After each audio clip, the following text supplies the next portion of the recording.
آخر حضرت رابعہ بصری کون تھیں؟ میری 3 باتوں کا جواب دے دو تو میں شادی کر لوں گی۔ کہنے لگے کیا سوال ہے؟ تو حضرت رابعہ بصری کہنے لگیں بتاؤ میں جنتی ہوں یا جہنمی ہوں؟ یہ تو میں کچھ نہیں کہہ سکتا۔ اچھا یہ بتاؤ جب بسم اللہ الرحمن الرحیم السلام علیکم۔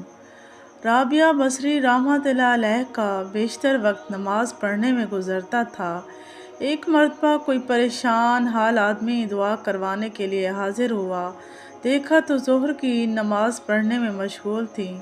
جب فارغ ہوئی تو نوافل کی نیت باندھ لی۔ اس طرح عصر کی نماز کا وقت ہو گیا۔ عصر کی نماز پڑھ کر تسبیح پڑھنے میں مشغول ہو گئیں، حتیٰ کہ مغرب ہو گئی۔ نماز مغرب ادا کرنے کے بعد اوابین کی نیت باندھ لی۔ اسی حال میں عشاء کی اذان ہو گئی۔ نماز عشاء کے بعد نفل کی نیت کر لی اور رکوع اور سجدہ میں مشغول رہیں، حتیٰ کہ فجر کی نماز کا وقت ہو گیا تو مناجات میں محور ہو گئیں۔ بالآخر فجر کی نماز ادا کی تو تلاوت قرآن پاک میں مصروف ہو گئیں۔ اس کے بعد اشراق کے نوافل ادا کیے تو بیٹھے بیٹھے تھوڑی دیر اونگ آ گئی۔ جب بیدار ہوئی تو رو رو کر دعا مانگنے لگی، اے اللہ میں ایسی آنکھ سے تیری پناہ چاہتی ہوں جو نیند سے پھرتی نہیں۔ رابعہ بصری رحمۃ اللہ علیہ بہت کم گفتگو کیا کرتی تھیں۔ اکثر اوقات کوئی گفتگو کرنی ہوتی تو آیات قرآنی کا سہارا لے کر اپنا مطلب بیان کرتی۔ لوگوں نے پوچھا کہ آپ ایسا کیوں کرتی ہیں؟ جواب میں فرمایا انسان جو کچھ بولتا ہے فرشتے اسے لکھتے رہتے ہیں۔ میں کوشش کرتی ہوں کہ قرآن مجید کی آیت کے سوا کچھ نہ بولوں۔ یہ احتیاط اس لیے ہے کہ کہیں میرے منہ سے غلط لفظ نہ نکل جائے اور فرشتے اسے لکھ لیں، پھر مجھے محبوب حقیقی کے سامنے شرمندہ ہونا پڑے۔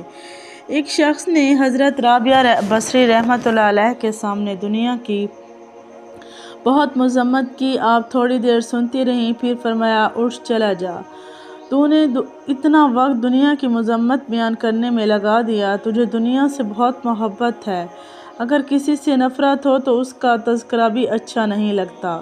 ایک مرتبہ رابعہ بصری سے لوگوں نے پوچھا ہم نے آپ کو کبھی ہنستے نہیں دیکھا، کیا وجہ ہے؟ آخر اللہ تعالیٰ نے انسان کو ہنسنے سے منع تو نہیں کیا؟ رابعہ بصری رحمۃ اللہ علیہ نے جواب دیا بے شک اس نے منع تو نہیں کیا۔ فرمایا مگر مجھے اس کام کے لیے فرصت نہیں ہے۔ لوگوں نے حیرانی سے کہا کیا ہنسنے کے لیے بھی فرصت درکار ہوتی ہے؟ رابعہ بصری نے کہا ہاں، دنیا میں وہی شخص ہنسا ہے جسے دل سے اطمینان حاصل ہو، اور میں ابھی اس نعمت سے محروم ہوں۔ حاضری مجلس نے درخواست کی کہ اپنی بات کی وضاحت فرما دے۔ رابعہ بصری رحمۃ اللہ علیہ نے فرمایا میں نے محبت کے لیے صرف ایک ہستی کا انتخاب کیا ہے اور وہ ہے اللہ تعالیٰ کی ذات۔ میں اس خوف سے روتی رہتی ہوں کہ کہیں میری زندگی بھر کی محنت ضائع نہ ہو جائے اور مرتے وقت مجھ سے یہ نہ کہہ دیا جائے کہ تو ہمارے لائق نہیں ہے۔ رابعہ بصری رحمۃ اللہ علیہ نے ساری زندگی کنوارے پن میں گزار دی۔ ایک مرتبہ کچھ لوگوں نے اعتراض کیا آپ لوگوں میں عارفہ کے نام سے مشہور تھی، مگر آپ نبی کریم صلی اللہ علیہ وسلم کی نکاح والی سنت پر عمل نہیں کرتی۔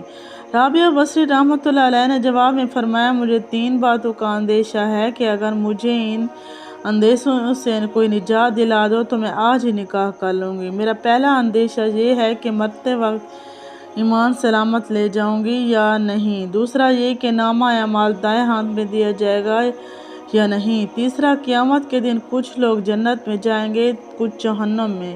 تم لوگ بتاؤ میں کس طرف جاؤں گی؟ لوگوں نے کہا کچھ معلوم نہیں ہے، بس اللہ تعالیٰ ہی بہتر جانتا ہے کہ کس کا کیا حشر ہوگا۔ رابعہ بصری رحمۃ اللہ علیہ نے انتہائی پرسود لہجے میں فرمایا تم خود ہی بتاؤ جس عورت کو اس قدر غم ہو کہ وہ شوہر کی خدمت کا بوجھ کیسے اٹھا سکتی ہے؟ ایک بار کسی شخص نے آپ کے تنہائی میں رہنے پر اعتراض کرتے ہوئے کہا ذرا باہر نکل کر دیکھیں کہ کیسی بہار آئی ہوئی ہے۔ رابعہ بصری نے بے ساختہ جواب دیا میرا کام سانے کو دیکھنا ہے، اس صنعت کو نہیں۔ ایک مرتبہ رابعہ بصری رحمۃ اللہ علیہ نے ساری رات دن پانی سے روزہ رکھا اور پانی سے ہی افطار کیا۔ گھر میں کھانے کے لیے روٹی کا ایک لقمہ بھی نہیں تھا۔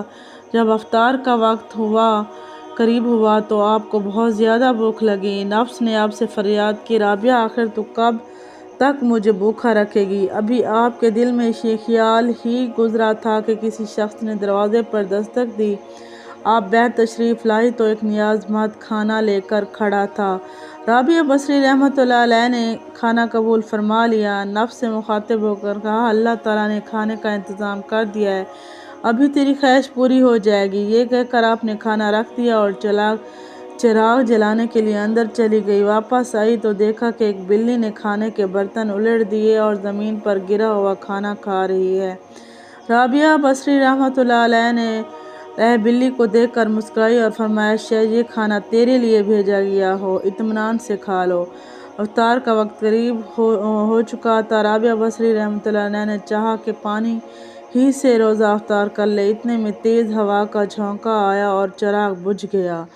رابعہ بصری رحمۃ اللہ علیہ اندھیرے میں آگے بڑھی، اتفاق سے پانی کا برتن گرا اور ٹوٹ گیا، سارا پانی زمین پر بہہ گیا۔ عجیب صورتحال تھی۔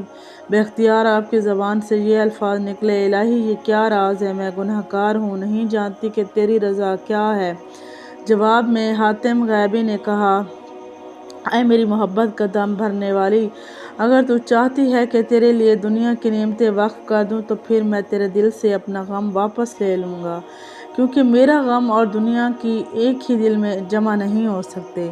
اے رابعہ، ایک تیری مراد ہے اور ایک میری مراد ہے، تو بتا دونوں مرادیں ایک جگہ کیسے رہ سکتی ہیں؟ رابعہ بصری رحمۃ اللہ علیہ نے جب یہ آواز سنی تو اپنی رضا کو ہمیشہ کے لیے اللہ کی رضا میں گم کر دیا اور کشتگان خنجر تسلیم میں شامل ہو گئی۔ رابعہ بصری رحمۃ اللہ علیہ عشق الہی میں اس قدر ڈوبی رہتی تھی کہ خوشی اور غم اپنی حیثیت کو بیٹھتے تھے۔ آپ خوف و طمع سے بے نیاز ہو کر اللہ تعالیٰ کی عبادت کرنے کو پسند کرتی تھی۔ ایک بار آپ پر جذب کی کیفیت طاری ہوئی تو اہل بصرہ نے دیکھا کہ آپ ایک ہاتھ میں آگ اور دوسرے ہاتھ میں پانی لیے چلی جا رہی ہیں۔ لوگوں نے پوچھا کہ آپ کہاں جا رہی ہیں؟ رابعہ بصری رحمۃ اللہ علیہ نے کہا کہ میں اس پانی سے دوزخ کو بجھانا چاہتی ہوں اور آگ سے جنت کو جلانا چاہتی ہوں، تاکہ لوگ جنت و جہنم کے لالچ اور خوف سے اللہ تعالیٰ کی عبادت کریں۔ یہ رابعہ بصری کے جذب و مستی کی بات ہے، ورنہ عام مومنین کو قرآن مجید میں خوف و طمع دونوں حالتوں میں اللہ تعالیٰ کی عبادت کا حکم دیا گیا ہے۔ چنانچہ آپ نے ایک دفعہ مناجات میں کہا، اے اللہ، اگر میں تیری عبادت دوزخ کے خوف سے کرتی ہوں تو مجھے دوزخ میں ہی ڈال دینا، اور اگر میری عبادت جنت کے لیے ہے تو مجھ پر جنت حرام کر دینا، اور اگر میری عبادت فقط تیری رضا کے لیے ہے تو مجھے اپنے دیدار سے ہرگز محروم نہ رکھنا۔ ایک مرتبہ آپ نے تہجد کے وقت مناجات کرتے ہوئے فریاد کی، اے اللہ، رات آ گئی، دن چلا گیا، ستارے چمکنے لگے، دنیا کے بادشاہوں نے اپنے دروازے بند کر دیے، ایک دروازہ کھلا ہے، میں تجھ سے تجھی کو مانگتی ہوں۔ ایک مرتبہ آپ نے مناجات میں یہ دعا مانگی، اے اللہ، جو آسمان کو زمین پر گرنے سے روکے ہوا ہے، شیطان کو مجھ پر مسلط ہونے سے